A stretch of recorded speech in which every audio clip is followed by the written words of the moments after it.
যে আহলে হাদিসদের রাজনৈতিক দর্শন কি?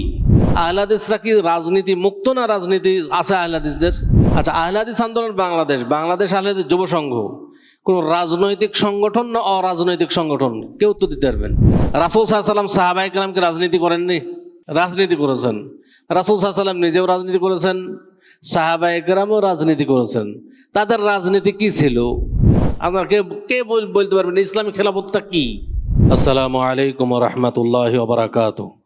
সমস্ত প্রশংসা সেই মহান রব্বুল আলামিনের জন্য, যারা অশেষ মেহেরবানিতে আমরা আজকে অপুর বিল্লি আহলে হাদিস জামে মসজিদে আসরের সালাত জামাতের সহিত আদায় করে একটি তালিমি বৈঠকে বসতে পেরেছি, তাই মহান আল্লাহর শুকরিয়া স্বরূপ সবাই বলি আলহামদুলিল্লাহ। তারপর পরেই বর্ষিত হোক অসংখ্য দরুদ ও সালাম প্রিয় নবী বিশ্বনবী রাহমাতুল লিল আলামিন মুহাম্মদ সাল্লাল্লাহু আলাইহি ওয়াসাল্লামের প্রতি। সম্মানিত উপস্থিতি, এই মসজিদ, এই গ্রাম একটি ঐতিহ্যবাহী গ্রাম। এই গ্রামে আমাদের মাস্টার আব্দুল খালেক চাচা, তিনি এই গ্রামেরই মানুষ ছিলেন এবং তাকে আমরা দেখতাম রাজশাহী নওদাপাড়াতেই যেতেন আমাদের সাথে। বিশেষ করে আমাকে অত্যন্ত ভালোবাসতেন উনি। সে দৃষ্টিকোণ থেকে গ্রামের কথা সবসময় মনে পড়ে। মোহতারাম আমিরে জামাত professor doctor Asadullah Ghalib sir আহলে হাদিসদের ইতিহাস গত কোনো আলোচনা উঠলেই এই গ্রামের নাম বলে। ঝিনা এবং অপুর বিল্লি। ঝিনাতে আমাদের মুসলিম চাচা এবং অপুর বিল্লির আব্দুল খালেক মাস্টার চাচা, এনাদের নাম সবসময় স্মরণ করেন এবং তিনি এই কথাটা উল্লেখ করেন যে এই অঞ্চলটাই ছিল আহলে হাদিসদের মার্কাজ।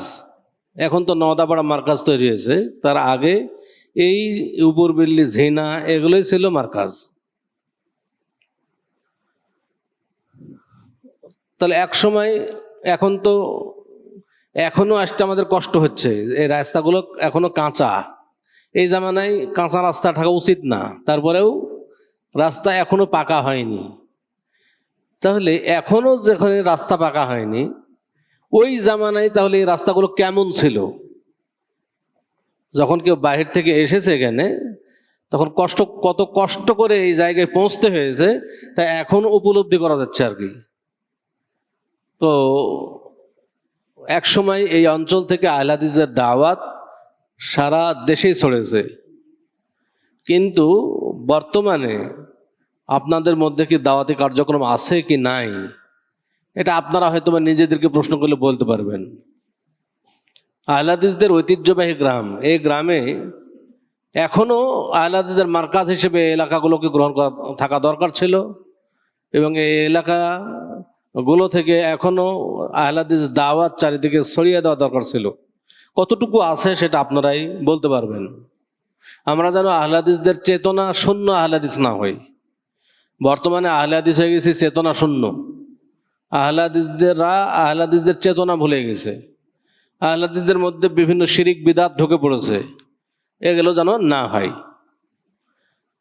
আহলে হাদিস আপনারা কেমন আহলে হাদিস আপনাদেরকে পরীক্ষা করবো ইনশাআল্লাহ। আমরা সবাই সালাত আদায় করি, আহলে হাদিস তো সবাই সালাত আদায় করবে, তাই না? বলেন, আহলে হাদিসদের সন্তান, প্রথমত আমি বলবো, প্রশ্ন করব, যারা আহলে হাদিস আগে আহলে হাদিস যুব সংঘের সাথে জড়িত ছিলেন, আহলে হাদিস আন্দোলনের সাথে জড়িত ছিলেন, তাদের সন্তানরা কি আহলে হাদিস যুব সংঘের সাথে জড়িত কিনা? এটা এক নম্বর প্রশ্ন আপনাদের কাছে। আপনি করেছেন, আপনার সন্তানরা কি করছে? আপনার সন্তানরা কি আহলে হাদিস যুব সংঘের কোনো চেতনা তার মধ্যে আছে না নাই? যদি না থাকে তাহলে এটা আপনার ব্যর্থতা, সফলতা নয়। আমি আহলে হাদিস যুব সংঘ করি, ভবিষ্যতে যদি আমার সন্তানরা আহলে হাদিসদের চেতনা শূন্য হয়ে যায়, তাহলে আমার এই যুব সংঘের কেন্দ্রীয় দায়িত্ব পালন করা ব্যর্থ হয়ে যাবে। অনুরূপী কিন্তু আপনাদের সন্তানরা কি করছে? আপনাদের সন্তানরা যুব সংঘের কর্মী নাকি আওয়ামী লীগ, বিএনপি, জামাত ইসলামের কর্মী? এটা নিজেকে প্রশ্ন করি।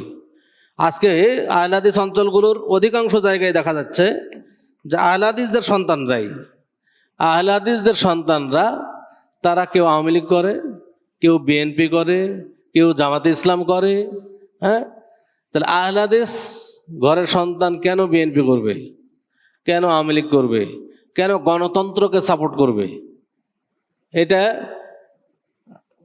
বুঝতে হবে তাহলে যে আমরা আহলে হাদিসকে বুঝিনি, আহলে হাদিসদের মূল আদর্শকে আমরা বুঝিনি, আহলে হাদিসদের রাজনৈতিক দর্শন আমরা বুঝিনি। এই জন্যই আমরা আমাদের সন্তানরা আজকে কেউ আওয়ামী লীগ করছে, কেউ বিএনপি করছে, কেউ জামাত ইসলাম করছে।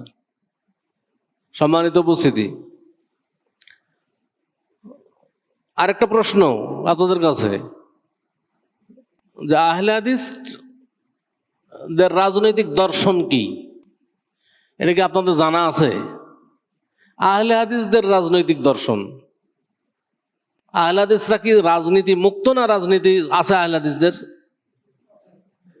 আচ্ছা, আহলে হাদিস আন্দোলন বাংলাদেশ আহলে হাদিস যুব সংঘ কোন রাজনৈতিক সংগঠন না অরাজনৈতিক সংগঠন? কেউ তো দিতে পারবেন। রাজনৈতিক সংগঠন না অরাজনৈতিক সংগঠন? হ্যাঁ, রাজনৈতিক সংগঠন। কই ভোটে দাঁড়ায় নাকি? ভোটে, হ্যাঁ, রাজনৈতিক নয়, তাহলে অরাজনৈতিক। তাহলে কে বলছেন? কেউ বলছেন যে রাজনৈতিক, কেউ বলছেন অরাজনৈতিক। আসলে কি? আসলে আহলে হাদিস একজন বলতে পারবেন যুব সংঘের লক্ষ্য উদ্দেশ্য কি? কেউ আছেন বাংলাদেশ আহলে হাদিস যুব সংঘের লক্ষ্য উদ্দেশ্য একজন বলবেন? বাংলাদেশ আহলে হাদিস যুব সংঘের লক্ষ্য উদ্দেশ্য কারো জানা আছে? এটা কিন্তু এমন এক গ্রামে এসেছি যে গ্রামটা আহলে হাদিসের মার্কাজ ছিল। এই গ্রামে এসে যদি যুব সংঘের আন্দোলনের লক্ষ্য উদ্দেশ্য আমরা আপনাদের থেকে না পাই, এটা অত্যন্ত দুঃখজনক। লক্ষ্য উদ্দেশ্য কি? নির্ভেজাল তাওহীদের প্রচার ও প্রতিষ্ঠা এবং জীবনের সর্বক্ষেত্রে কিতাব ও সুন্নাতের যথাযথ অনুসরণের মাধ্যমে আল্লাহর সন্তুষ্টি অর্জন করা, আকীদা ও আমলের সংশোধনের মাধ্যমে সমাজের সার্বিক সংস্কার সাধন আহলে হাদিস আন্দোলন বাংলাদেশের সামাজিক ও রাজনৈতিক লক্ষ্য। আমি কেন লক্ষ্য উদ্দেশ্য আপনাদেরকে ধরলাম? আহলে হাদিস আন্দোলন বাংলাদেশ আহলে যুব সংঘ কোনো অরাজনৈতিক সংগঠন নয়, রাজনৈতিক সংগঠন। সেটা তার লক্ষ্য উদ্দেশ্যে বলে দেওয়া হয়েছে, যেটা আহলে হাদিস আন্দোলন বাংলাদেশের সামাজিক ও রাজনৈতিক লক্ষ্য। তাহলে অবশ্যই রাজনীতি আছে। আচ্ছা, ইসলামে কি রাজনীতি আছে না নাই? ইসলাম কি রাজনীতি মুক্ত? রাসূল সাল্লাল্লাহু আলাইহি ওয়াসাল্লাম সাহাবায়ে কেরামকে রাজনীতি করেননি? রাজনীতি করেছেন। রাসূল সাল্লাল্লাহু আলাইহি ওয়াসাল্লাম নিজেও রাজনীতি করেছেন, সাহাবায়ে কেরামও রাজনীতি করেছেন। তাদের রাজনীতি কি ছিল? তাদের রাজনীতি ছিল মানুষ পরিবর্তনের রাজনীতি। একটা জিনিস মনে রাখবেন, তাদের রাজনীতি কি ছিল?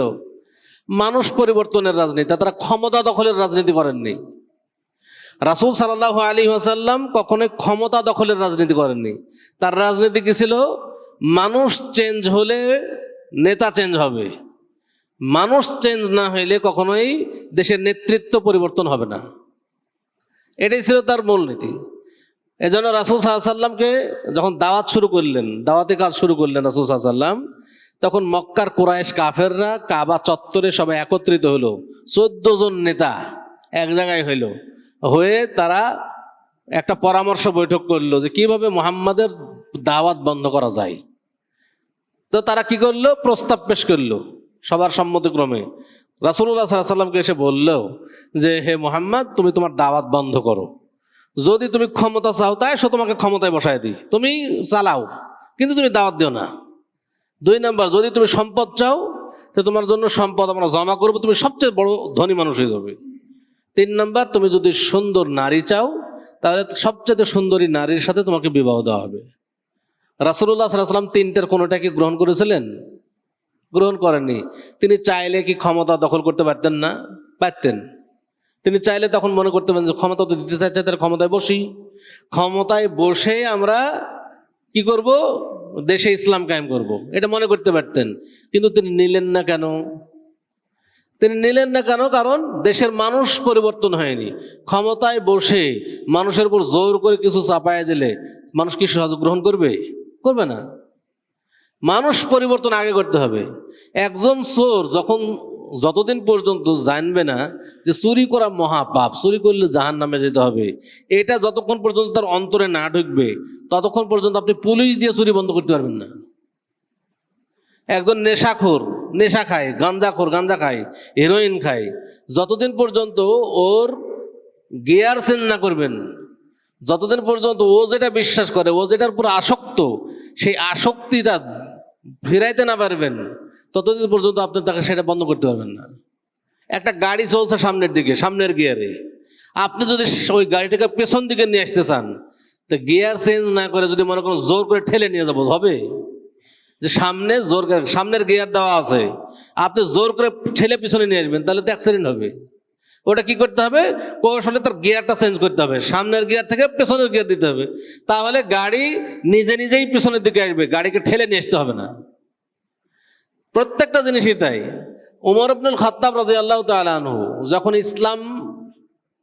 কাফের ছিলেন, তখন ইসলামের বিরুদ্ধে তিনি অস্ত্র উত্তোলন করেছিলেন, ইসলামের বিরুদ্ধে বীর দর্পে যুদ্ধ করেছে।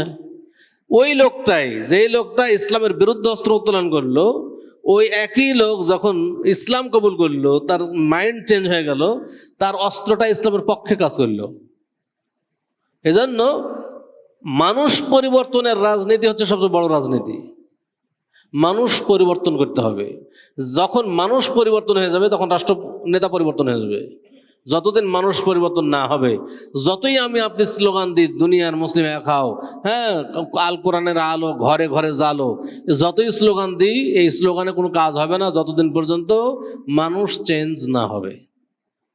এজন্য আমাদের মূল টার্গেট থাকতে হবে মানুষ পরিবর্তনের রাজনীতি। সম্মানিত উপস্থিতি, আচ্ছা, ইসলামী রাজনীতি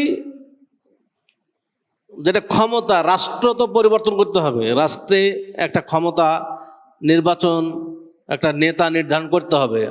আচ্ছা, নেতা নির্ধারণের পদ্ধতি কি? গণতন্ত্র নাকি ইসলামী খেলাফত? আচ্ছা, ইসলামী খেলাফত কি জিনিস বুঝেন?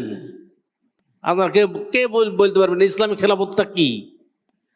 বাংলাদেশে বর্তমানে এমন হয়ে গেছে যে ইসলামিক খেলাফতের আলোচনা না হইতে হইতে এমন হয়েছে, ইসলামিক খেলাফতের কথা বললে মানুষ মনে করে যে জঙ্গি নাকি আল্লাহ ভালো জানে।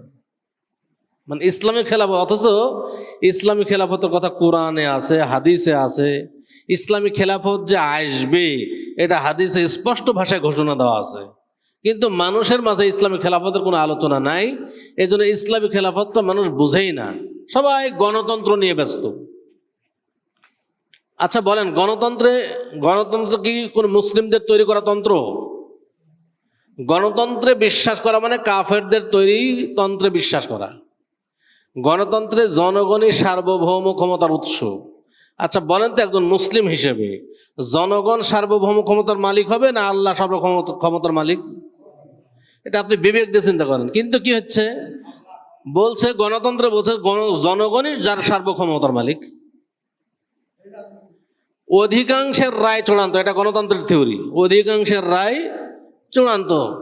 ধরেন একটা সংসদে সুদ চলবে, একটা পক্ষে যদি সংসদে বলে দেয় সুদ চলবে, সুদ ছাড়া দেশ চলবে না, সুদ চলবে, এর পক্ষে কে কে আছে? 300 জন সংসদ সদস্য হাত উঠাবে। আর সুদ চলবে না, হারাম, 50 জন উঠাইবে। আচ্ছা, স্পিকার তিনি কোন পক্ষে রায় দিবেন?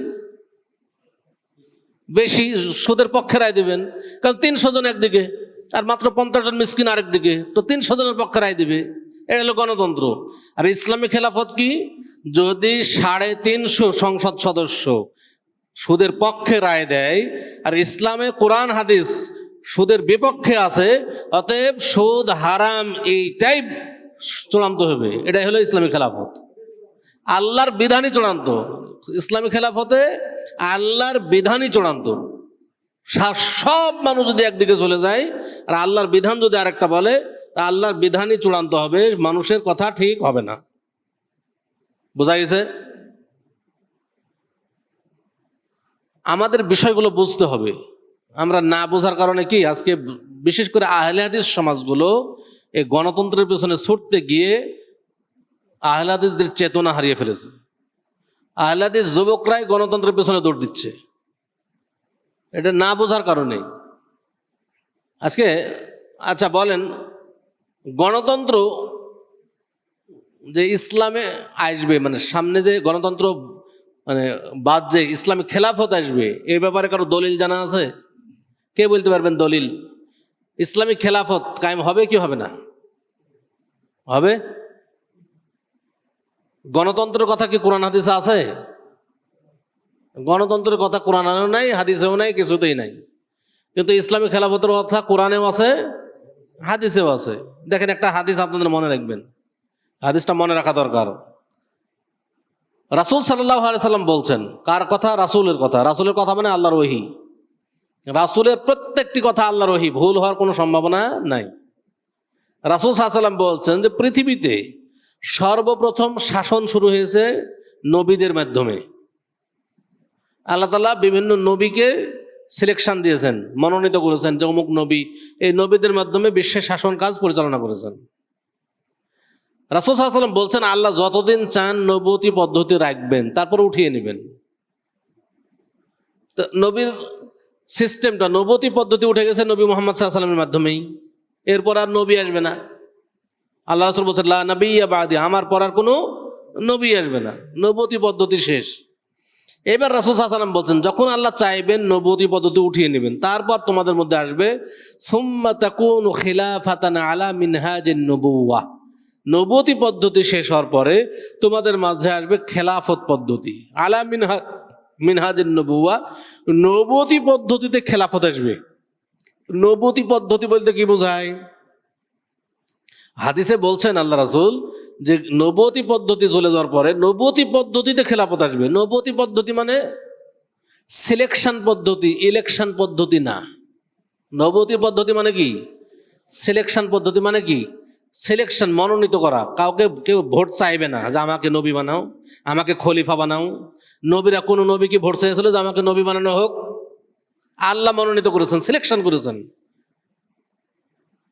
যখন নবী মুহাম্মদ সাল্লাল্লাহু আলাইহি ওয়াসাল্লাম মারা গেলেন, আবু বকর রাদিয়াল্লাহু আনহু খলিফা হলেন। খলিফার জামানা আসছে কি আসেনি? প্রথম খলিফা কে ছিলেন? আবু বকর রাদিয়াল্লাহু আনহু। তো আবু বকর রাদিয়াল্লাহু আনহু সিলেকশন হয়েছিলেন না ইলেকশনের মাধ্যমে হয়েছিলেন? সিলেকশন। আবু বকর রাদিয়াল্লাহু আনহু বলেন না যে আমাকে ভোট দেন, আমি খুব ভালো ভালো কাজ করব, হ্যাঁ অনেক কিছু করব, আমাকে ভোট দেন, এটা কি বলেন নাই? তাকে সিলেকশন করা হয়েছে যে আপনি খলিফা। এরপরে আবু বকর রাদিয়াল্লাহু আনহু মারা গেলেন, ওমর ইবনুল খাত্তাব রাদিয়াল্লাহু আনহু খলিফা হলেন, সিলেকশন করা হয়েছিল, তাকে ইলেকশন হয়নি। এরপরে আলী রাদিয়াল্লাহু আনহু খলিফা হলেন, ওসমান রাদিয়াল্লাহু আনহু খলিফা হলেন। হ্যাঁ, তাহলে এগুলো সবগুলো হয়েছে কি? সিলেকশনের মাধ্যমে। মানে এটাই হলো নবুয়তি পদ্ধতি। নবুয়তি পদ্ধতি মানে সিলেকশন পদ্ধতি, ইলেকশন পদ্ধতি নয়। এরপর আল্লাহ রাসূল বলছেন আল্লাহ যতদিন চান খেলাফত রাখবেন, তারপর আল্লাহ চাইলে উঠিয়ে নেবেন। খেলাফত পদ্ধতি উঠে যাওয়ার পরে সুম্মা তাকুনু মুলকান আবদান, তোমাদের মধ্যে অত্যাচারী শাসকের জামানা আসবে। আল্লাহ রাসূল বলছেন এই খেলাফত পদ্ধতি উঠে যাওয়ার পরে তোমাদের মাঝে আসবে কি? অত্যাচারী শাসকের জামানা। অত্যাচারী শাসকের জামানা এসছে। আপনারা দেখবেন যে খলিফার পরে যখন যে শাসকরা আসছে তাদের মধ্যে বড় বড় আলেমরা নির্যাতিত হয়েছে। ইমাম আবু হানিফা রাহিমাহুল্লাহ নির্যাতিত হয়েছেন, ইমাম মালিক রাহিমাহুল্লাহ নির্যাতিত হয়েছেন, ইমাম আহমদ বিন হাম্বল রাহিমাহুল্লাহ নির্যাতিত হয়েছেন, ইমাম মানে প্রত্যেকটা ইমাম সবাই কিন্তু, ইমাম শাফি রাহিমাহুল্লাহ নির্যাতিত হয়েছেন, সবাই কিন্তু নির্যাতিত হয়েছে। এই সমস্ত অত্যাচারী শাসকের জামানা এসেছিল। শাসকের বিরুদ্ধে কোনো কিছু গেলেই অত্যাচার। আল্লাহ রাসূল বলছেন আল্লাহ যতদিন চান এই অত্যাচারী শাসকের জামানা রাখবেন, তারপর উঠিয়ে নেবেন। তারপর কি আসবে? আল্লাহ রাসূল বলছেন সুম্মা তাকুনু মুলকান জাবরিয়াতান, এরপরে আসবে অত্যাচারী শাসকের জামানা শেষ হওয়ার পরে আসবে জবর দখলকারী শাসকের জামানা। যে যেভাবে পারে ক্ষমতা দখল করবে। বর্তমান জামানা হলেই জবর দখলকারী শাসকের জামানা। আপনি শুধু বাংলাদেশ না, সারা বিশ্বের দিকে যদি লক্ষ্য রাখেন, যে যেভাবে পারছে ক্ষমতা দখল করার চেষ্টা করছে। আল্লাহ রাসূলের কথা মানে আল্লাহর ওহী, ভুল হওয়ার কোনো সম্ভাবনা নাই। যা বলেছেন, যেভাবে বলেছেন ওইভাবে হয়ে আসছে পর্যায়ক্রমে। এটাই হলো বর্তমান জামানা। চতুর্থ নম্বর জামানা হলো জবর দখলকারী শাসকের জামানা। এই জামানায় বর্তমানে আছে। আল্লাহ রাসূল বলছেন এই জবরদখলকারী শাসকের জামানা আল্লাহ যতদিন চান রাখবেন, তারপর উঠিয়ে নেবেন। এরপর কি আসবে? আল্লাহ রাসূল এবার বলতেছেন সুম্মা তাকুনু খিলাফাতান আলা মিনহাজিন নবুওয়া, এই জবরদখলকারী শাসকের জামানা শেষ হওয়ার পরেই তোমাদের মাঝে আসবে নবুয়তি পদ্ধতিতে খেলাফত, আবার ওই খেলাফত ফিরে আসবে। সুম্মা সাকাতা, ওর পর চুপ হয়ে গেলেন, আর বললেন না। তাহলে কি হলো?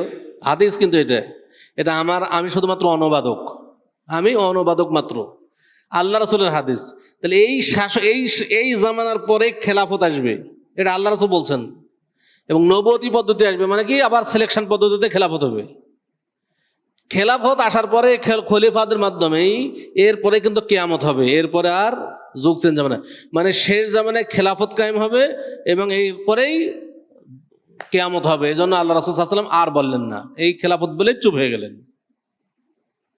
তাহলে এই জামানার পরে খেলাফত আসবে, এই খেলাফত কায়েম করার চেষ্টা আমাদের করা উচিত না, নাকি উচিত নয়?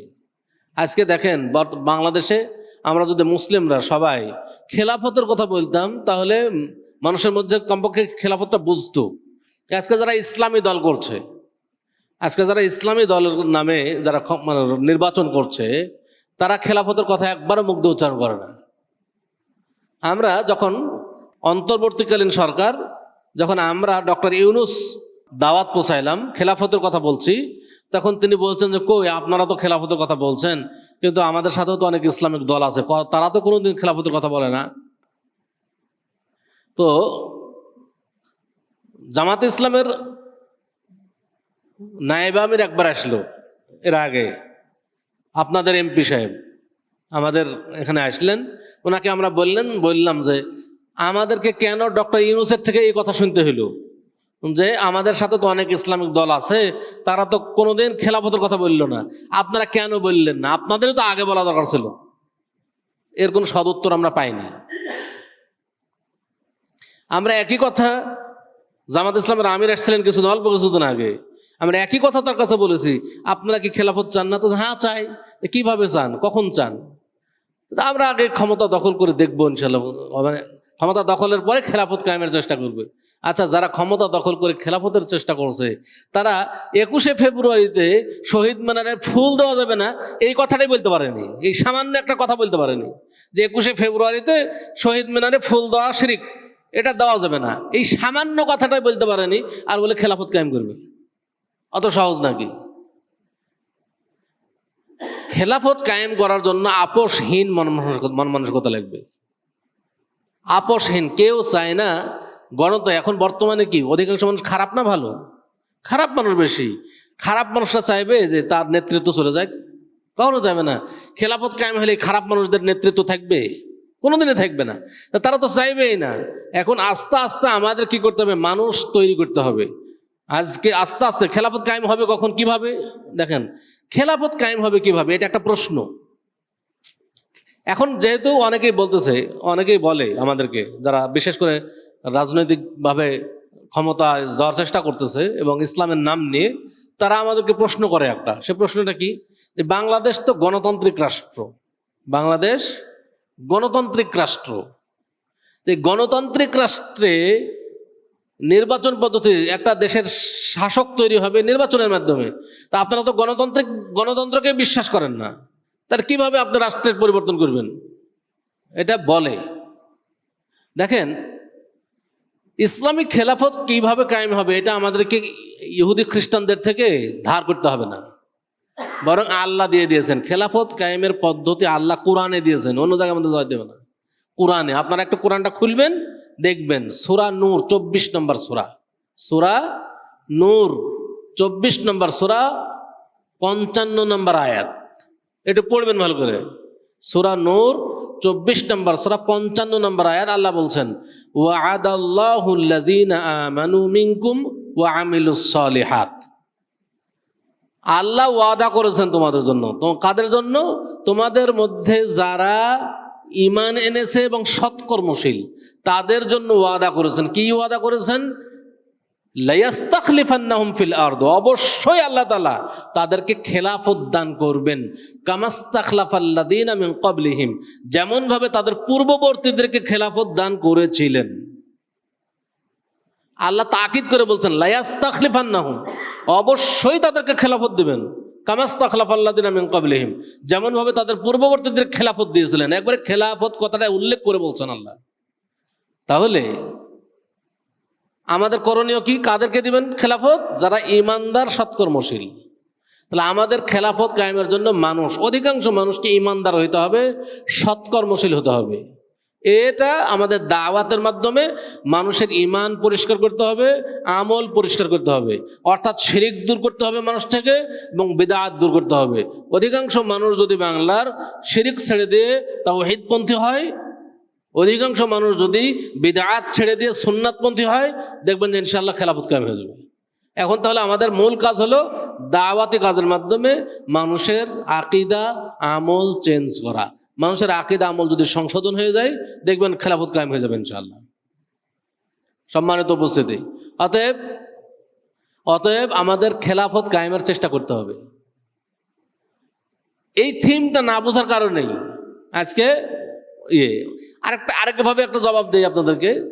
ধরেন অনেকে বলে যে ধরেন একটা মাঠ, এখন ধরেন ওয়ার্ল্ড কাপ খেলা হচ্ছে, মাঠ, তো মাঠে দুইটা দল থাকে, দুইটি দলের 11-22 জন খেলোয়াড় দিয়ে একটা বল নিয়ে নাড়াচাড়া করতেছে, তাই না?